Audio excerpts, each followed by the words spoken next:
Hey folks, this is Rhykker with a Diablo 3 patch 2.6.4 Season 16 Monk build guide. What we'll present here is a 7-sided strike build guide that mixes Uliana and Inna sets. Season 16 is the season of grandeur. Everyone gets a free Ring of Royal Grandeur, but we'll also explain the non-seasonal version of this build. It's simply changing one single item, but in this video we'll go over all the gear and the skills that you need to rock this build. Now the starter set for Season 16 for Monk is Uliana's set, but we already have an Uliana build guide out there. It's still applicable, just be sure to always check the video description for the most up-to-date Diablo 3 planner link for all the latest items and stats that you want for the build. So what we're presenting here is a mixture of Uliana and Inna's, utilizing the newly buffed Inna set now that Inna-Uliana combos are relevant again. So we'll start by looking at the gear. We'll want to benefit from the 4-piece bonus of the Uliana set,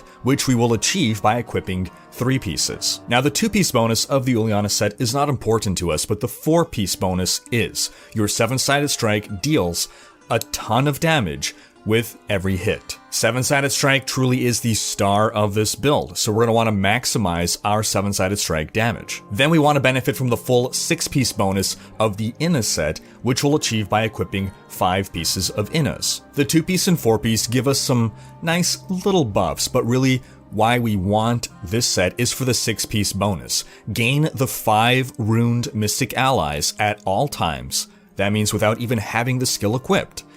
And your damage is increased by a bunch for each Mystic Ally you have out. So we want to have as many Mystic Allies out as possible to turbo buff our damage, and then Uliana is specifically turbo buffing our 7-sided strike. Now the exact combination of items that you'll wear to achieve 3 pieces of Uliana and 5 pieces of Inna isn't super important. However, for the shoulders, they must be Uliana's because Inna does not have shoulders. You will also need an Inna's belt and an Inna's daub, since there are no corresponding pieces from the Uliana set. Then, to further help this build, in the cube, we'll want the Lion's Claw. 7-sided strike performs an additional 7 strikes. This basically doubles our damage. For the armor slot, we'll want the Crudest Boots. Mystic Ally summons 2 Mystic Allies that fight by your side, and with our 6-piece Inna bonus, this basically, again, doubles our damage. Then for some toughness options, we're gonna want Spirit Guards. We gain a bunch of damage reduction for 3 seconds after striking with our Spirit Generators. We'll work in a Traveler's Pledge and Compass Rose. While we are moving, we'll take less damage. While we're standing still, we'll deal more damage. Then with the Season of Grandeur, your last 2 rings will be a Convention of Elements for more damage and a Unity for more toughness. Now in the case of a Unity, you only want to wear a Unity if you are playing solo. You have a Unity as well on your follower, and you have the token that renders your follower invulnerable. This has the effect of doubling your toughness. If you are playing non-seasonal, then you'll substitute one of these rings for a Ring of Royal Grandeur, and your choice is, do you want more damage? Go for Convention. Do you want more toughness? Go for Unity. If you are using a Convention of Elements, you want to make sure that you are popping your 7-sided strike during your Convention of Elements Holy rotation. This will be a build that deals holy damage. Alright, before we take a closer look at what we want on every piece of gear, let's take a look at the skills. For our generator, we're taking Way of the 100 Fists Assimilation. We want this Assimilation rune because each enemy hit with the 3rd hit increases your damage by 5% for 5 seconds. So it's going to be really important to group up enemies, throw some jujitsu punches, and stack as big of a damage bonus as possible before popping 7-sided strike. A huge portion of this build revolves around building up your damage buffs before laying down your 7-sided strike. For mobility, we're taking Dashing Strike, Blinding Speed. Dashing Strike serves as an amazing escape power, and the Blinding Speed rune gives you toughness in the form of dodge chance. Whenever you think you got damage incoming, make sure you are benefiting from the blinding speed buff. That's 4 seconds of a solid chance of evading damage completely. Speaking of blinding, we're also going to take Blinding Flash, Faith in the Light. On a 15-second cooldown, this will blind enemies around you. Again, we want to group up enemies around us so that we can benefit from a huge damage buff from Way of the 100 Fists, but that kind of puts us in a dangerous situation.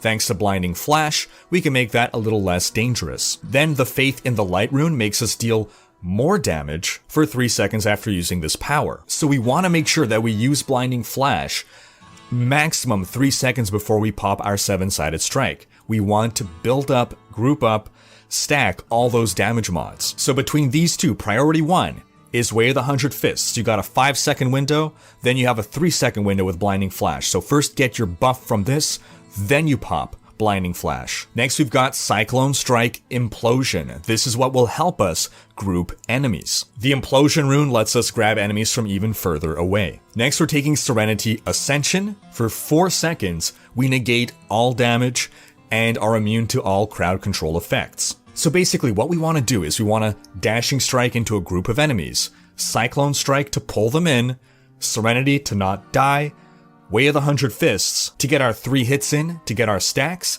then Blinding Flash for that damage buff, and then lastly, 7-sided strike. Of course, all timed to our convention window. The reason we take Fulminating Onslaught is because of the area damage. Rather than deal damage on every hit to a single enemy, we're spreading that damage around, and since we're already clustering enemies together, this is a great combination. For our passives, we'll want to take Mythic Rhythm. Every 3rd hit from a spirit generator increases the damage of your next damaging spirit spender by 40%. This pairs very well with Way of the 100 Fists Assimilation. That 3rd hit will not only get us the Assimilation buff, but also the Mythic Rhythm buff. That's why it's very important that our next attack is 7-sided strike and not Cyclone Strike, for instance, which deals negligible damage but enough damage to use up our Mythic Rhythm. Next we'll want to take Harmony. This is just an excellent defensive buff for monks. Because of this passive, we want to stack as much as possible secondary resistances wherever we can on our gear. Next, we're taking Beacon of Etar, 20% cooldown reduction.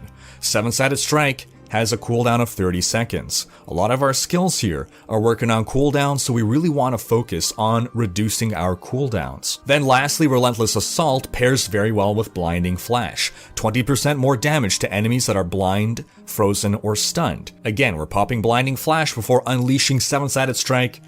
Everything is working together here. Alright, let's take a look at every piece of gear and the ideal stats that you want on each. Be sure to reference the link in the video description to the D3 planner that has all the idealized stats that you'll want. The gear you're seeing here is not idealized. For your shoulders, you want Dexterity, Vitality, cooldown reduction, and 7-sided strike damage. You will not be able to get a secondary resistance on this piece of gear because it naturally rolls with all resist, and it is impossible to have all resist and a secondary resistance on gear. For your helm, you want Dexterity, Vitality, crit chance. For your amulet, holy damage, crit chance, crit damage. For your gloves, Dexterity, crit chance, crit damage, area damage. For your chest, Dexterity, Vitality, 7-sided strike damage. For your bracers, holy damage, Dexterity, Vitality, crit chance. For your belt, Dexterity, Vitality, life percent, all resist. Again, this is a piece of gear that rolls naturally with all resist, so you cannot get a secondary resistance here. For your pants, Dexterity, Vitality, all resist. For your boots, Dexterity, Vitality, all resist armor. For your rings, crit chance, crit damage, area damage. And if you have a compass rose, also dexterity. And for your weapon, percent damage, dexterity, and area damage. For your gems, in your helm, very important to get a diamond for cooldown reduction. Then in your pants and in your chest, if you want more damage reduction, go for diamonds. If you want more damage, go for emeralds. For your legendary gems, you'll want a Bane of the Trapped for a big damage buff. You'll want Esoteric Alteration for a nice toughness buff. And then you'll want either a Bane of the Powerful or a Bane of the Stricken. You swap to a Bane of the Stricken when you are pushing higher greater rifts and it's taking you very long to kill the Rift Guardian. On to Paragon Points. You want to get your total move speed up to 25%, then dump everything into Dexterity. For offense, you want to max out cooldown reduction, then keep your total crit chance and crit damage at a 1-to-10 ratio, then attack speed. For defense, you want all resist, life, armor, life regen. For utility, you want area damage, life per hit, resource cost reduction, gold find. And that is going to wrap up this video guide. But if you haven't, be sure to check out our tier list on the best builds of Season 16 and stay tuned for an update to that tier list because so much is changing, so much has changed that it's a pretty exciting time to be playing Diablo 3 right now. We're seeing new Legacy of Nightmares builds emerge. We're seeing other builds become more powerful than anticipated. So do stay up to date on what the best builds are.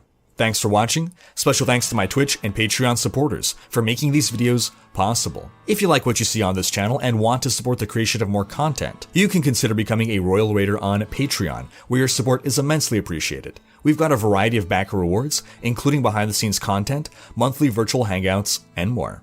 If you enjoyed this video, please share it, check out these other videos, and subscribe to join Rhykker's Raiders for more Diablo content.